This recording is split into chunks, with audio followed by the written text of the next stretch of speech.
Yanez Cruz took his last breath on January 6th from those heart issues, but now his family says they have a lot of questions about the care he received while in ICE custody. You can also see here in this car, Marina Garcia tells me she had just purchased this car 2 months ago, and unfortunately when those flames broke out, she tried to run inside, grab her keys. It was too late. This intersection here at Frank Sinatra and Highway 111 has claimed the lives of several people just steps away from City Hall. And with no designated bike lane or CV Link crossing through Rancho Mirage, it's raising questions about what the city is doing to keep residents safe. Neighbors say they're still picking up the pieces from a massive windstorm that left behind damage like this. A lot of the mud and rainfall came into this patio area, but you can still see the residue of just how high those floodwaters got. You can see several inches on the sides of the house. We even heard several explosions from under the semi-trucks, those tires exploding. And just take a look right here. You can still see the remnants of that crash, this wall between these two homes. What was that big boom, that big shake they felt? And when I told them it was a fertility clinic that was targeted and that it was an act of terrorism, many of them telling me they can't believe something like this would happen in Palm Springs. He also has a new tree this year. It was 22 feet tall last year. This year, 26 feet tall. This year's theme is Be Heard. And let me tell you, the energy, the love, the community, the excitement, you can hear it, you can see it, you can feel it. It's going to be such a great day. This is actually the dad to both of the baby giraffes that were just born this past month. His name is Kelly. This barrier on Vistachino creating a problem for some drivers. For others, they are just breaking right through. I want to show you this sign. She has taken quite a beating. Not just any regular kind of stuff you can find at the store. You can also find amazing pieces like this. I reached out to Indio Police earlier this week looking for answers. The response to our pressure, a knock at the door from detectives in the midst of my interview.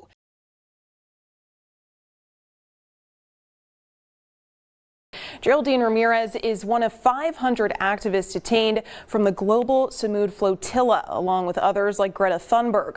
Her family says she was 50 miles from Gaza's shoreline when her boat was intercepted. And now, with little information from federal and Israeli officials, they fear when they'll see her next.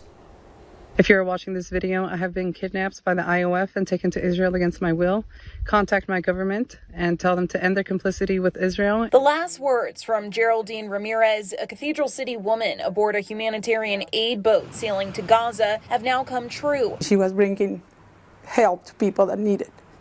It's like the same thing you feel with anybody else that is in need. Ramirez's family reached out to News Channel 3 after they say her boat, the Molly, was intercepted by Israeli naval forces. Even my son mentioned please don't do it. It's, there's risk. We know the situation there, but still, she's been an activist for all her life. Her mother says she now fears the worst. I don't know if they're going to be saved, if they're going to be tortured, if they're going to try to make them look bad between, the community. Israeli officials say the boat entered active war zones and is breaking a lawful naval blockade, but several rights groups have called the move illegal. The family tells me since hearing the news, they've reached out to the FBI, State Department, and U.S. Embassy in Jerusalem, but say it's fallen on deaf ears. They're not giving any information to anybody. That's what he told me, and then hanging up the phone again.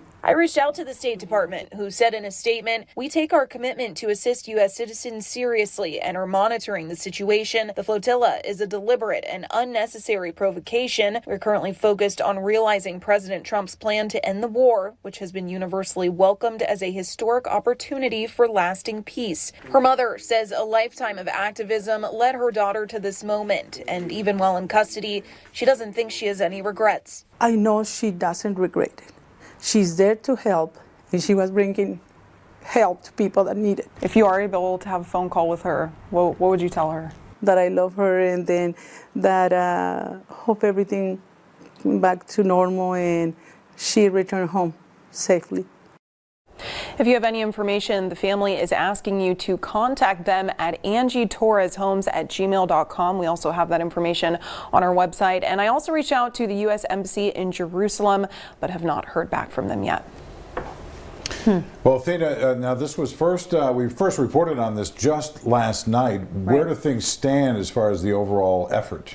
Yeah, so we know that nearly all 50 boats have been intercepted. There's about 2 that we're still watching. That's the Marinette and the McKenna, which are still showing up online and are rumored to have maybe reached Palestinian waters, but a lot of answers we are still waiting for. So it's a developing situation that we will continue monitoring for you. I'm reporting live in studio. Back to you guys. Okay. Jesse Borrego tells me this mural brings joy to guests at his short-term rental, but now it's bringing him under fire after his HOA says it's a violation of their guidelines. Now he says he's not going down without a fight. We just went with like a desert landscape. We obviously wanted the Santa Rosa Mountains in the back. What started as a love letter to the Coachella Valley has turned into an issue between one Indio homeowner and his HOA. Jesse Borrego commissioned this backyard mural for $2,500, something he says brings joy to guests at his short-term rental. Every time somebody books, they always want to know, is the mural still there? Can I take a picture in front of it? But he may have to paint over it if its application isn't approved by his homeowners association. I'm definitely going to fight him on this. I love this wall. When they found a photo of it on Airbnb, officials informed him the design needed pre-approval. Borrego sees that as an overreach. I don't think short-term rentals in this development get a fair shake. Why do I need an architectural application for my wall? That's within my 4 walls of my house. They said that the board didn't like it, that it wasn't harmonious to the development, and I absolutely disagree. The HOA says murals like this aren't allowed because they can be visible from the exterior as well as disrupt neighbors. But Borrego says even on the other side of this wall on the main road, you can't see the mural, and his neighbors say the same thing. Getting answers, I went to local realtor Wendy Moldow, who says at their best, HOAs are watchful community eyes, but often clash with the desires of residents. Had he put it on a piece of canvas and attached that canvas, or a big board and attach that to the wall, they would have nothing to say.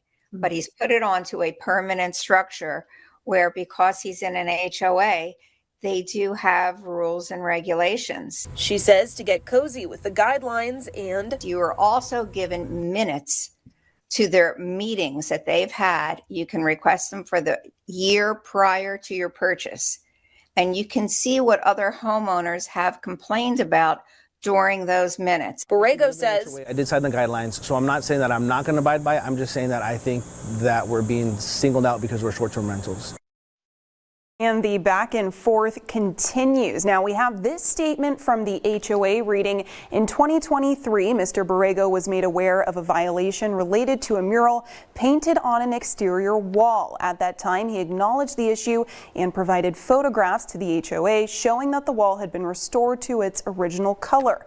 However, upon a recent inspection earlier this year, it was discovered that the mural had not actually been removed. A follow-up letter was sent to Mr. Borrego regarding this matter. We've since requested that Mr. Borrego submit the appropriate architectural application so the board can formally review his request. Now, I reached back out to Borrego to confirm this, and he says that wall was actually a separate sidewall that was painted white that they requested paint back to the original color, and that this is not the same wall as the mural. He also sent me this notice that he received from the HOA showing the first violation for this wall was received on July 8th, 2025. Now, if you would like to read the full statement from the HOA, you can head to kesq.com.